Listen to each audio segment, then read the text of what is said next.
Hello again, everybody, and welcome back to the Accelerator with Michael Conniff. That's me. I'm here with Kurt Long. His latest venture is BUNKR, but he has a long, long career, decades of successful startups, and I think maybe he can help us figure out how you can improve your chances for that. Remember, and first I should say, welcome, Kurt. Great to have you. Thanks for having me on, Michael. It's great to be on the Accelerator. Coming to us from St. Pete in Florida, St. Petersburg. So I also want to let everyone know that we are a Substack subscription service. You can get us sent directly to your email box. So about 8,000 plus people do that. You can also find us on YouTube and Spotify with audio and video, and then on all the major audio platforms, including Audible, Amazon, Apple, and so on and so forth. So great to have you. We've done over 100 of these, and Kurt is a multiple successful entrepreneur. Let me start first, though, by asking you about BUNKR. And I understand this is a venture you're doing with your sons, but tell us a little about it, and I should spell it BUNKR. So tell us about Yes. BUNKR. Yeah, and it's at bunkr.life. And the idea, the vision is to build the most trusted network of people in the world, people that are legitimate, law abiding people. And through our design, patent pending technology, as well as our business processes, we have customers in 35 countries using the platform, from entrepreneurs, physicians, doctors, mothers, fathers, everything you can think of. And it's a relief from too many platforms that you use for messaging that interconnect, that have fraudsters and imposters and all kinds of crime and cybercrime associated with them. So the idea is that BUNKR is the most trusted platform in the world for the public. And then we include things like password manager and secure cloud, so that people have that no matter where they go, whether they're on the BUNKR network or not. They have all their most personal information with them. So, because I love the metaphor, so these are the people you want to be in the bunker with. It sounds like, Correct. Yeah, right? yeah. I The, mean, so that's right. so describe those people to me, and also I think this what's interesting about this is the selection process and who gets in and who doesn't. Explain that if you could, Kurt. Sure. We have it's really about people that care about each other.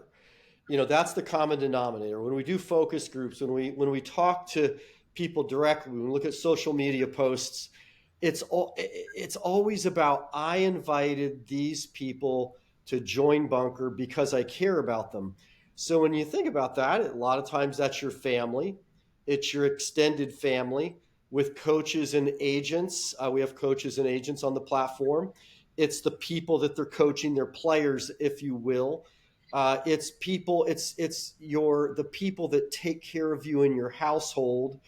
It's just the normal people that you care about in your life, your closest friends, the people you trust the most.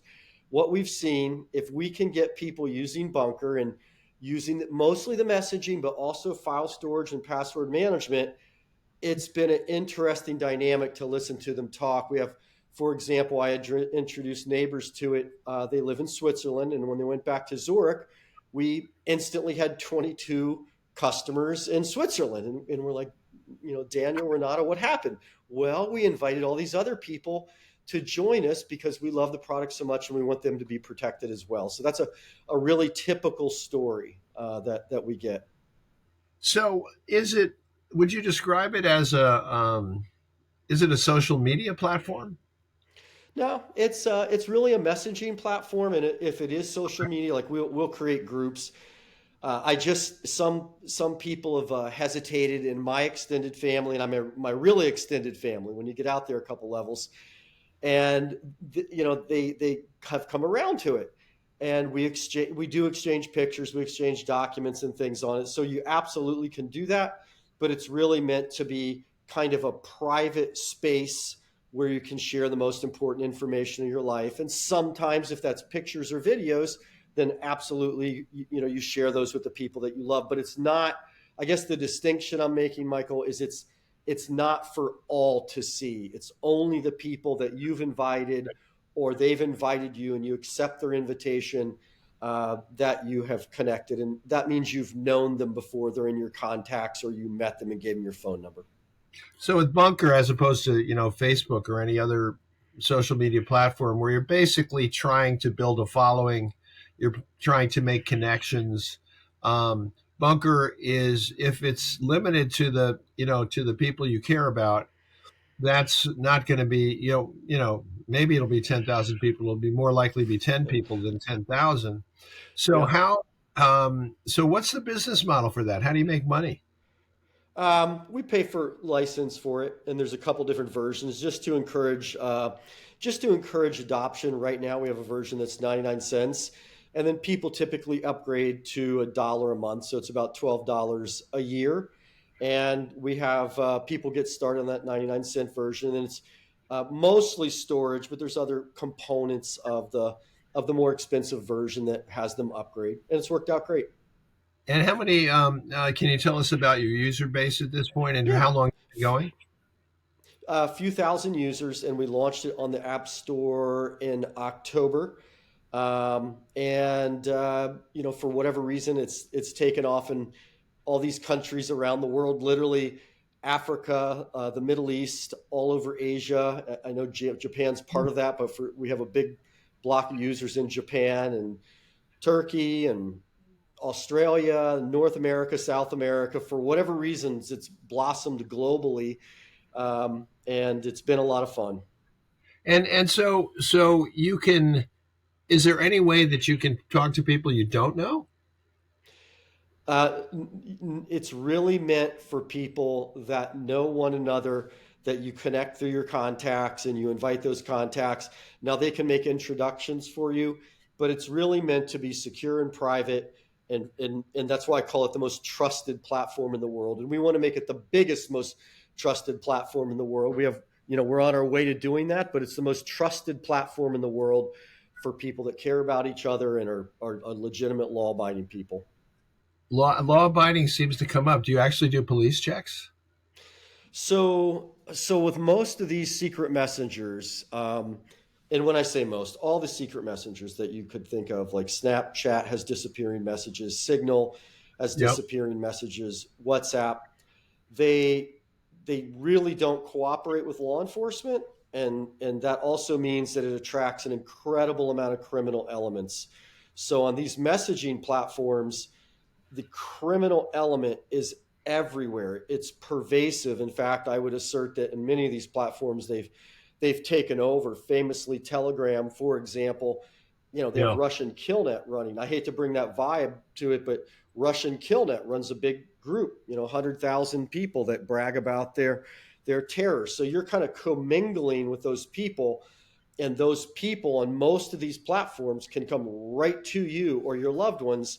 So when you hear a horror story, literally, a friend of ours, their child, 8 years old, downloaded one of these secret messengers, started interacting with someone in the Department of Homeland Security, came to the house and said, "Do you realize your child is interacting with a pedophile and has arranged to meet him?"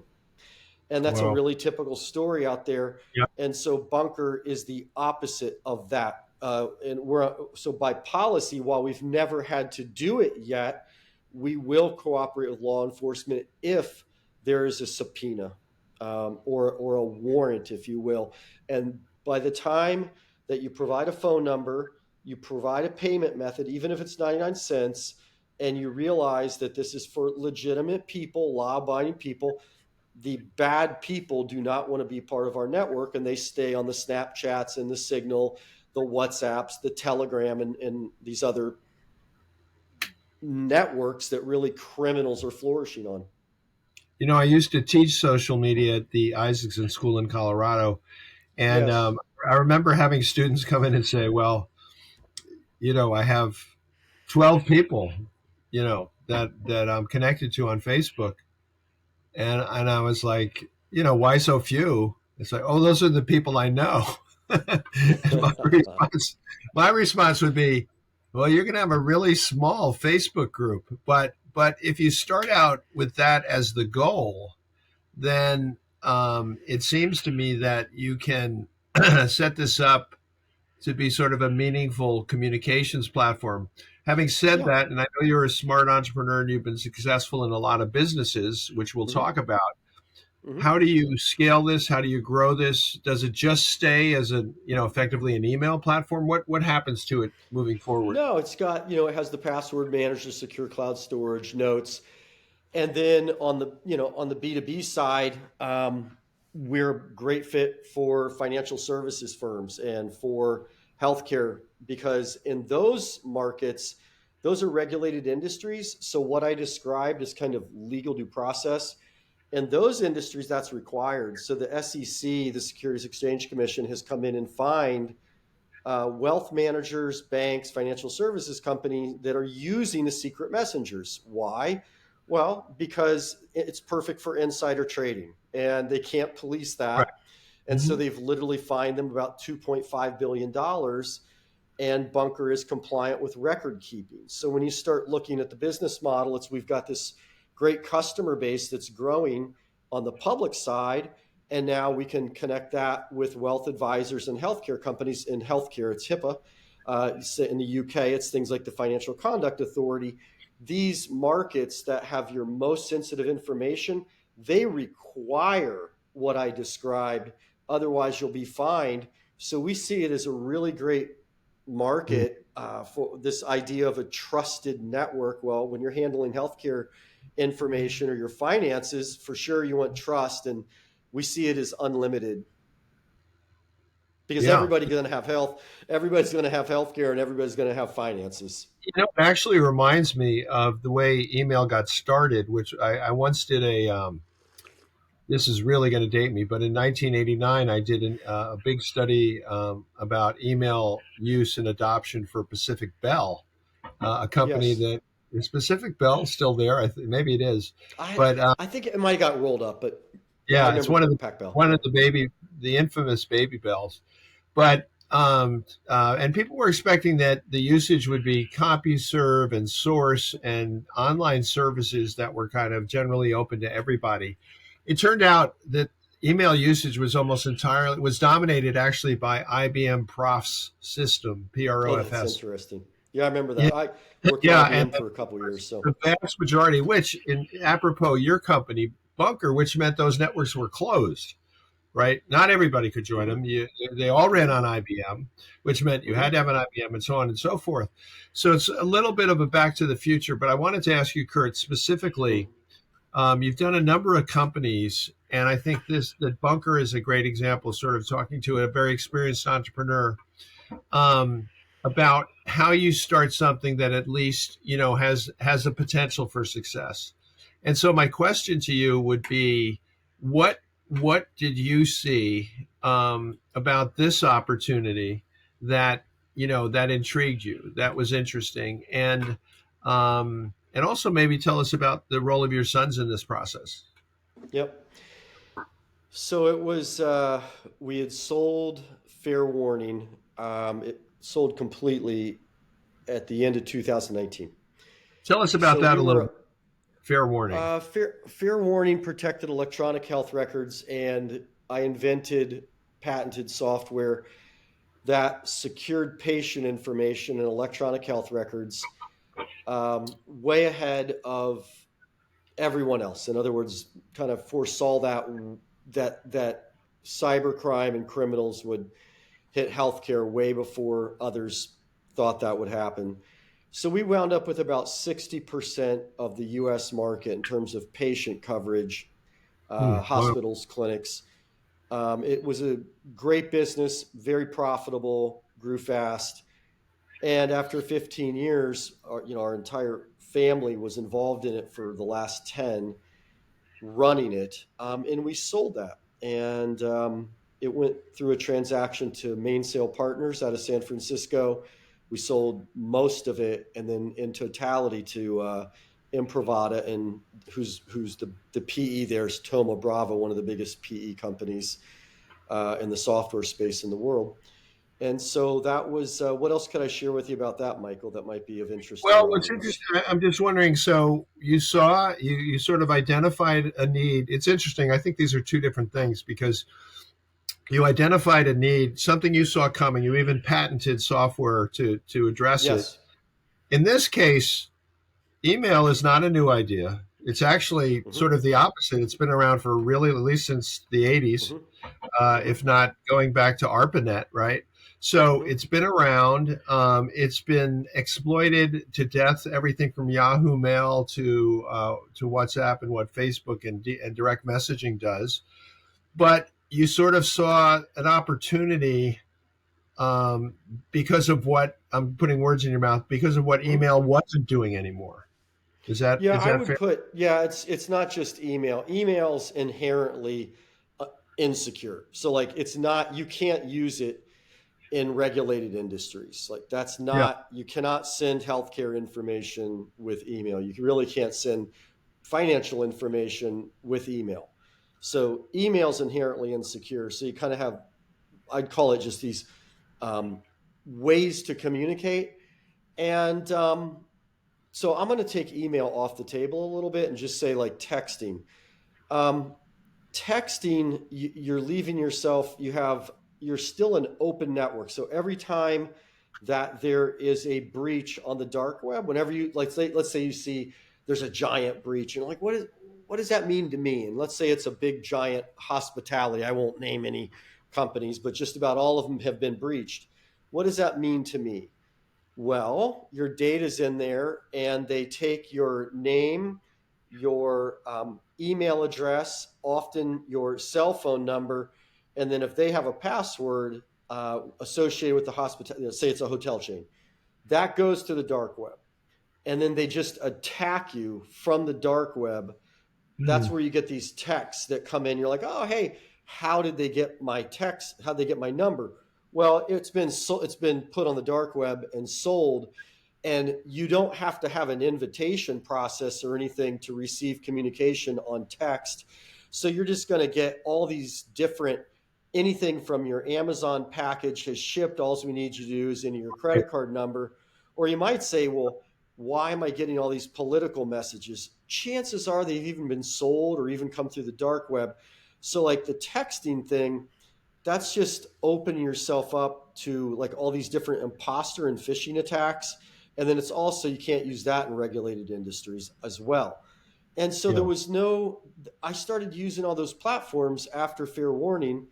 And you have this realization like, oh, wow. So all of the messaging platforms that we use are either subject to like data collection and people would just collect our data, or they're inherently insecure with imposters, or they're literally in use by criminals. And I wanted something that I could 100% trust. And we just built it out and knew that it's trusted. No one's going to message me unless I knew them and accepted the invitation. And a 100% trusted network, and it's worked. People love it.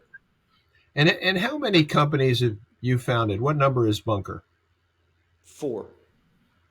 And so before you started the first one, uh, were you driven to be an entrepreneur? Did you have a day job? I'm sort of trying to get at, sort of what are the qualities of a successful entrepreneur? Because you've done it successfully now for a long time.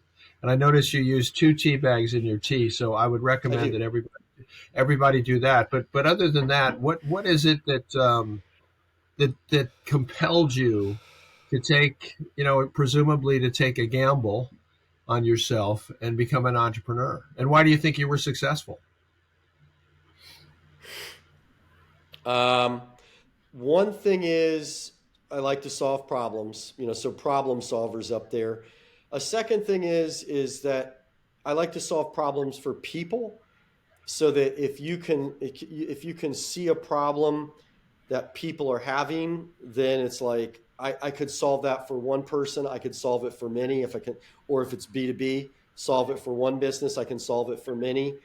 And then I would call it obsessive. Like I don't I'm not in love with the word passion. I think it gets overused. So people say, I'm passionate. And I think what entrepreneurs have is something beyond that. It's obsession. Passion almost sounds like it's, obsession's almost unhealthy. You have to realize, Right. like, okay, I probably should stop right now, or I probably should try to think about something else right now. It's not productive. And I think because I really mean what I say. Like if I said, I mean it. And I think because of that, I attract people that want to be a part of something that we're doing. And I might not be always the perfect manager, but they know what I say is what I mean. I'm not going to BS them. So I tend to be able to attract certain kinds of high quality people. Not, I don't appeal to everybody, but certain kinds of high quality people that'll stay with us on the mission. Those are some of the reasons. I'm sure there's others. I hadn't thought about that in a little bit, Michael, but I'm sure those are some of the reasons. What about before Fair Warning? You said there were four companies. What were the other two? Before Fair Warning and Yep. Bunker. So there was Open Network, and we did a web single sign-on security product for businesses around the world. That was that was as the internet was breaking, and we had great customers. We had Anheuser Busch and Progressive Auto Insurance and EMI Music and Lloyd's of London and just all these amazing companies around the world, and we were responsible for their customers signing on to the website securely and doing business. And you start calculating how, like Halifax Bank of Scotland used our product to conduct about 40% of all mortgage business in the world.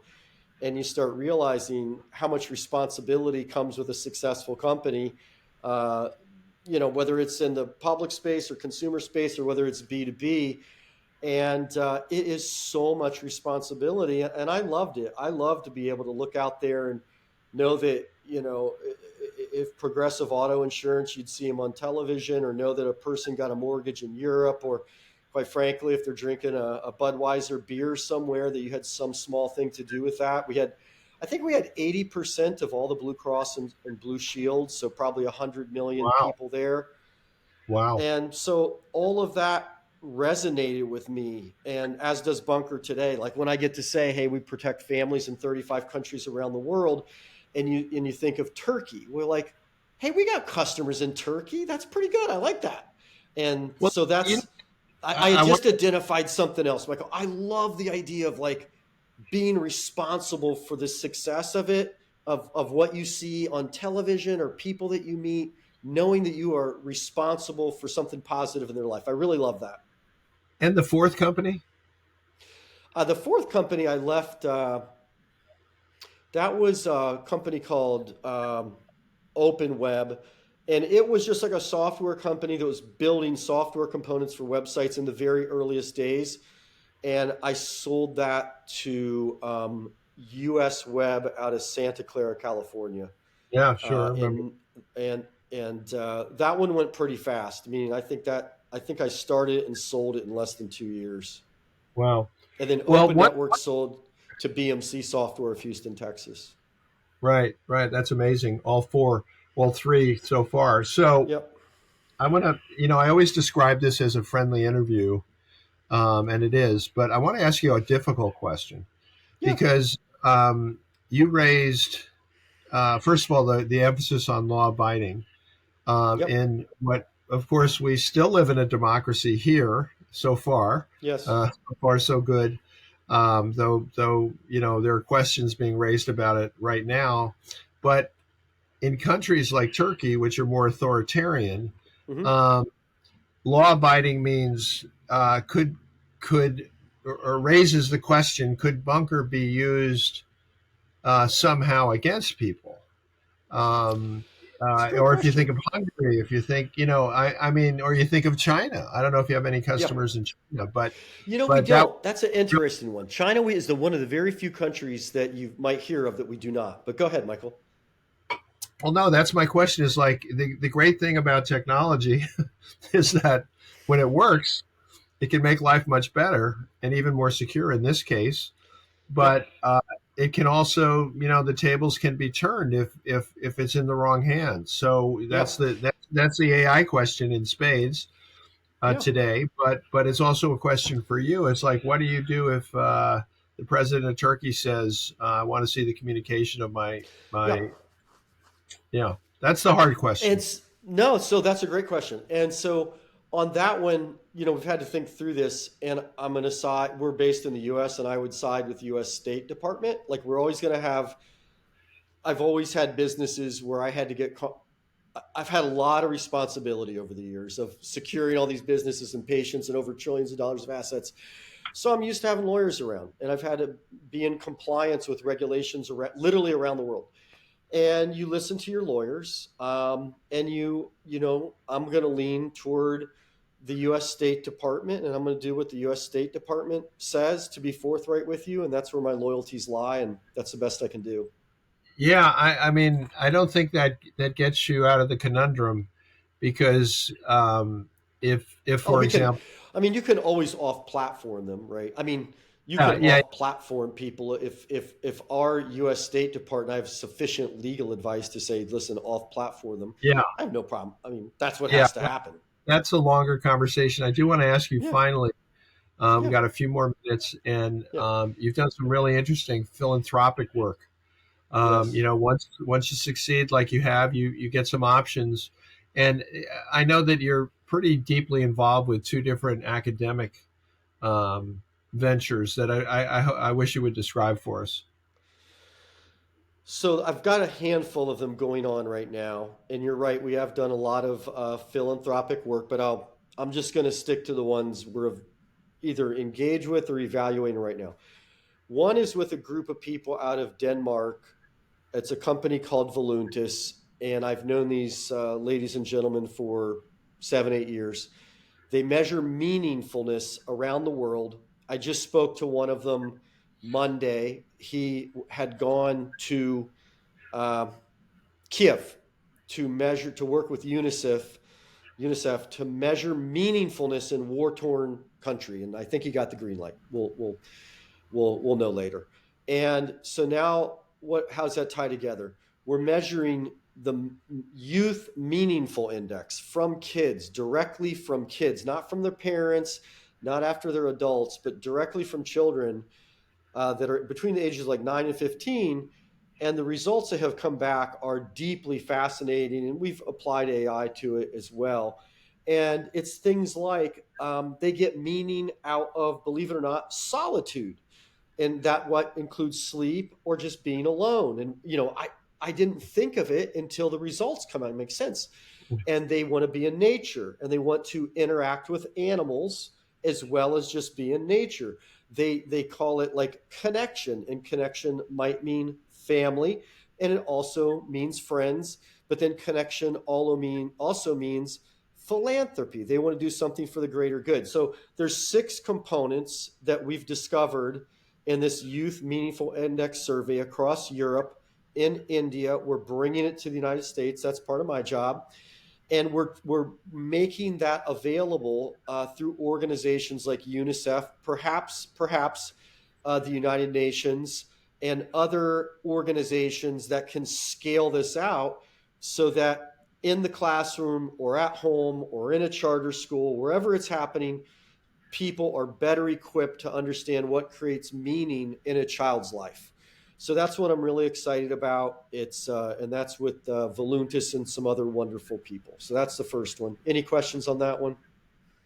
Well, we're sort of short on time. I want to make sure I ask you about Hmm. you have an abiding interest in liberal arts and have backed a program in Florida, I believe, to facilitate that. Can you tell us about that one? Well, we've not backed that one yet. We've not committed to that one, but it is something the University of Florida. It's ongoing, Michael. There is a third one I'll take off the table for brevity. But at the University of Florida, they're doing something super interesting out of the Hamilton Center. It's not just a study of Western civilization. The second leg of this is civil discourse. And they have a course in civil discourse, which, uh, for those who say, what does that mean? Well, it really means that we can have a conversation and disagree. And even if we really, really disagree, we don't call each other names and we don't cancel each other, that we can talk to each other and be open minded and close the gap. And they are moving toward teaching that course to every single student at the school that has a population of 55,000. So I find that a super intriguing project that we're evaluating. But just the idea that there could be 50,000, 55,000 people entering the world, having learned how to talk to one another without getting mad, I think is just in Yeah. alone amazing. And civil discourse, I spent 13 years in Aspen. Yes. It was a core tenet of, along Is with that great right? books and great. I forget what they called. They were great discussions or things like that. Yes. But it was all based on civil discourse. Well, Yes. I want to remind everybody you've been listening to the Accelerator with Michael Conniff. We're on all the major platforms, audio and video. Also, make sure to subscribe to our Substack. Um, Newsletter so that you can get each and every one of our Accelerator and Angel podcasts. And I want to thank Kurt Long, now of BUNKR, late of Fair Warning, Open Network, Open Web, a That's classic right. serial entrepreneur. It's been really interesting and great to talk to you, Kurt. Thanks for being with us. Thank you, Michael. And I want to remind you all out there, we'll be back with another podcast before you know it.